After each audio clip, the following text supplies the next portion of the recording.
भूत होते हैं या नहीं, इस पे बहस तो बहुत होती है, पर सच झूठ का फैसला अब मैं आप पर छोड़ती हूँ। तो स्वागत है आपका घोस्ट स्टोरीज इन हिंदी में, जहाँ मैं हूँ आपकी होस्ट विदिशा।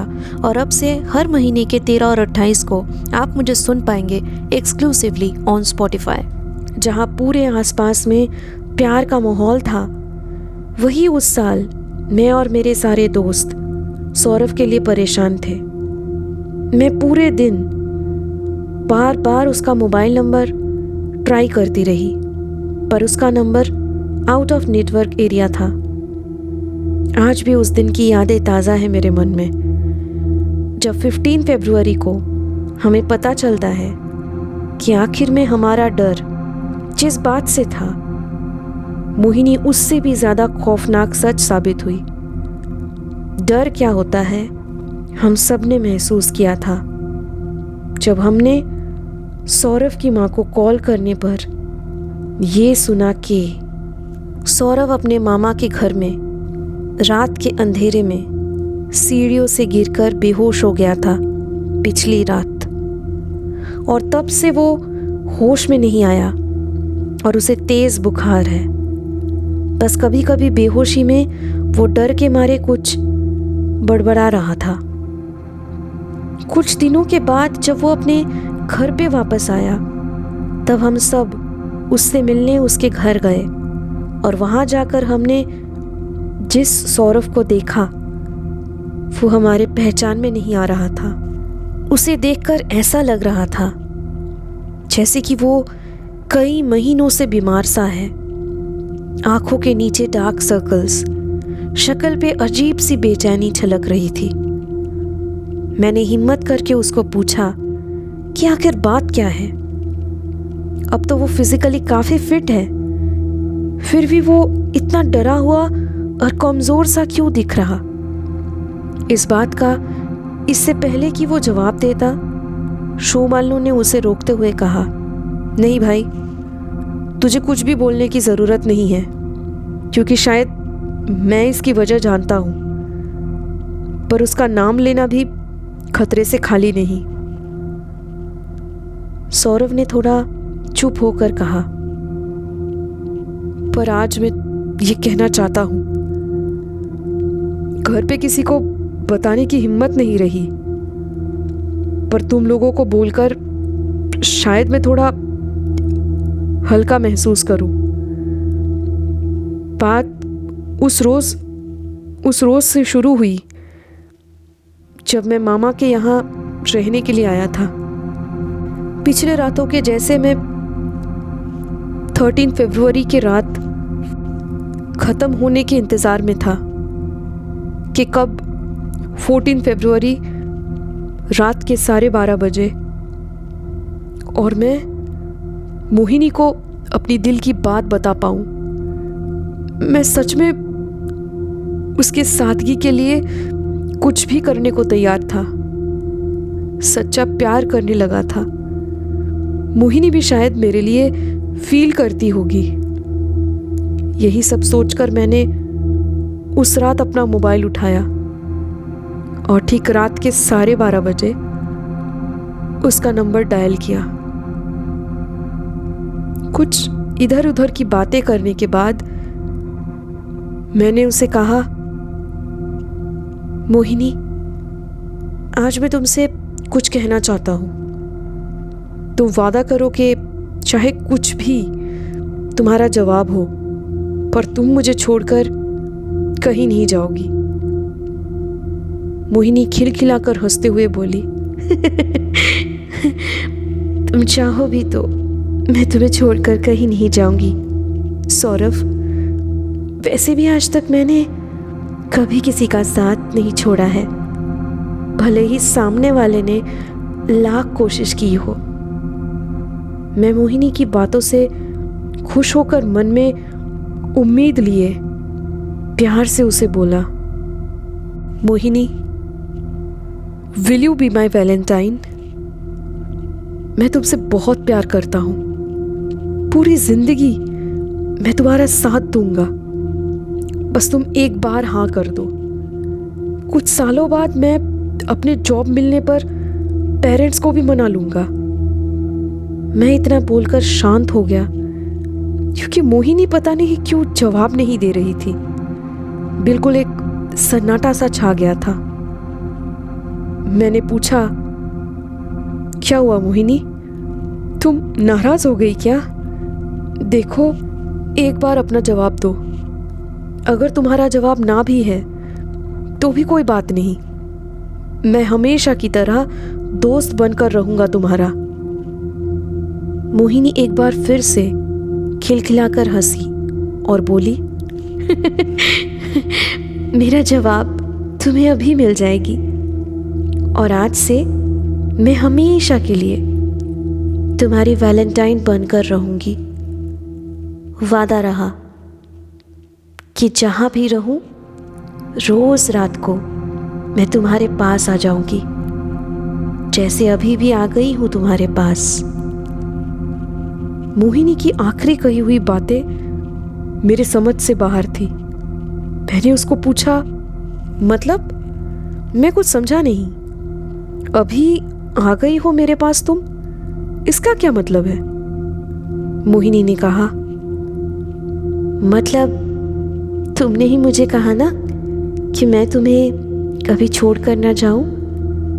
वो तो वैसे भी मैं एक बार किसी से दोस्ती कर लूं तो उनको छोड़कर कहीं नहीं जाती, पर आज तुमने मुझे वैलेंटाइंस डे पर प्रपोज किया तो उसके लिए मैं भी तुमको कोई सरप्राइजिंग गिफ्ट देना चाहती हूँ। तुमको भी तो कोई सरप्राइजिंग गिफ्ट मिलना चाहिए ना।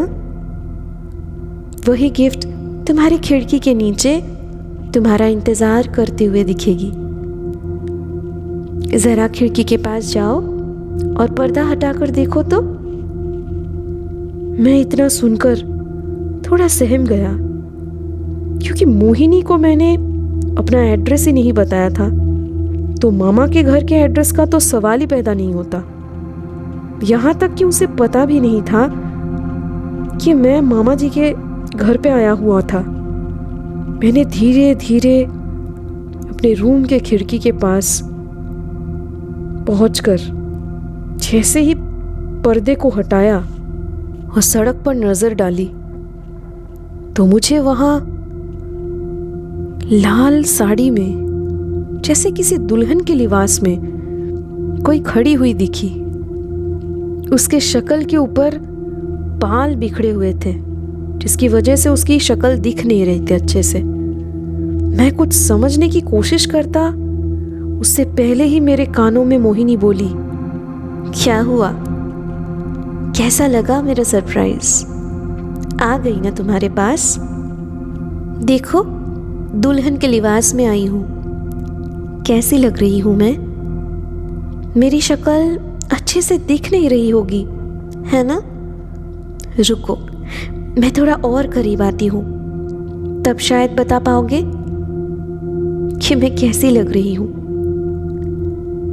ये कहते ही मैंने डर के मारे खिड़की के नीचे उस लड़की को देखने की कोशिश की तो पलक झपकते ही वो जैसे गायब हो गई और अगले ही पल मेरे फोन से आवाज आई, अरे पीछे तो मुड़कर देखो, तुम्हारे ठीक पीछे खड़ी हूं मैं।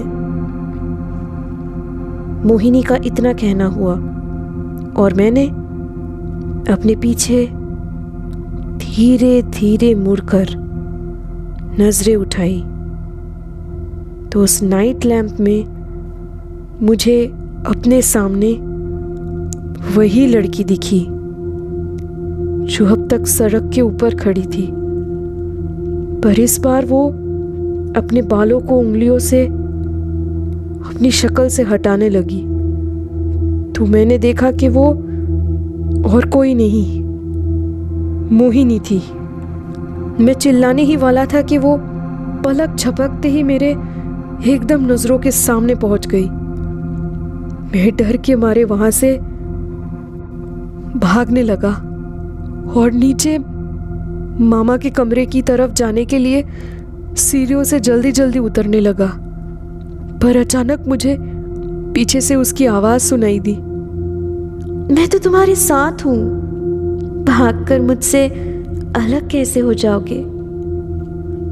ये सुनते ही मेरा ध्यान भटक गया और मानो आंखों के सामने अंधेरा सा छा गया। आगे का मुझे कुछ भी याद नहीं। उस दिन से आज तक मैंने मोबाइल को छुआ तक नहीं है, पर फिर भी मुझे मोहिनी दिखती है। रात के 12:30 बजे मैं कहीं भी रहूं, वो मेरे सामने आ जाती है। मैं उससे भाग नहीं सकता, वो मुझे छोड़ेगी नहीं। पता नहीं अब मैं क्या करूं। शोमालो ने यहाँ तक सुनकर कहा, तुम लोगों को मैंने औरित्रो और मेरे साथ क्या हुआ वो बताया नहीं था। उस दिन जब हमने मोहिनी का नंबर एक्सचेंज किया, उसके बाद रात को औरित्रो का कॉल आया था मेरे पास। उसने कहा कि वो अब कुछ थ्रिलिंग एक्सपीरियंस करना चाहता है, वो भी मोहिनी को पटाकर ही मानेगा। उसके बाद 2 से 3 दिन गुजर गए और एक रात करीब 2:30 बजे मुझे औरित्रो का कॉल आता है और जैसे ही मैंने कॉल उठाया मुझे उसकी चीखें सुनाई दी और साथ में उसकी बातें। शोमालो, मोहिनी कोई लड़की नहीं, वो एक रूह है। मेरे पास खड़ी है और मुझे छोड़कर कहीं नहीं जाएगी ऐसा कह रही है। मुझे बचा ले भाई, हर जगह वो मेरे पीछे आ रही है, वो मेरा पीछा कर रही है। घर पे भी कोई नहीं है, तू जल्दी से अंकल को लेकर मेरे अपार्टमेंट पे आ, जल्दी आ भाई। इसके आगे कि वो कुछ कह पाए उसका कॉल कट गया और जब तक मैं और मेरे पापा वहाँ पहुँचे तब तक वो बेहोश हुए पड़ा था अपने कमरे में। इसके बाद से जैसे तैसे औरित्रो ठीक हुआ और पता नहीं कैसे मोहिनी भी उसको दिखाई नहीं देती थी। पर मुझे क्या पता था कि मोहिनी अब सौरभ के पीछे पड़ गई है। शायद सौरभ की वजह से मोहिनी ने औरित्रो का पीछा छोड़ दिया, पर अब सौरभ को बचाने के लिए कोई भी रास्ता नहीं दिख रहा है मुझे। मैंने कुछ सोचकर तभी कहा, रास्ता है, हमें इस नंबर के ओनर तक पहुंचना होगा। स्निग्धा के पहचान के एक भैया हैं जो इस नंबर का पता लगा सकते हैं। जैसा मैंने कहा वैसा ही हुआ। वो नंबर सच में किसी मोहिनी रॉय के नाम पे था और थोड़े टाइम पे हमें उसके घर का पता भी चल गया। मोहिनी ने सौरभ को सही कहा था कि वो हावड़ा में रहती थी। शोमालो और आबिर एक दिन उसके घर पहुंचे और वहां से हमें जो पता चला वो और भी ज्यादा शॉकिंग था।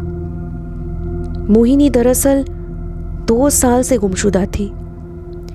घर पे एक नोट छोड़कर एक दिन सच्चे प्यार के लिए वो भाग गई थी। उस लड़के का नाम राहुल था, जिसका काफी तलाश किया गया, पर मोहिनी और राहुल उस दिन से गायब हो गए थे। जाते हुए मोहिनी बस अपनी माँ के शादी का जोड़ा और अपना मोबाइल लेकर गई थी। पुलिस ने लोकेशन ट्रेस करने की काफी कोशिश की, पर कुछ भी नहीं मिला। बस एक दिन कहा गया मोहिनी के पापा को कि उसके घर के पास जो रेलवे ट्रैक है वहाँ पे एक लाश मिली थी, वो भी टुकड़ों में, जिसका आइडेंटिफिकेशन ना होने पर लावारिस समझकर उसका क्रियाक्रम पुलिस ने ही कर डाली।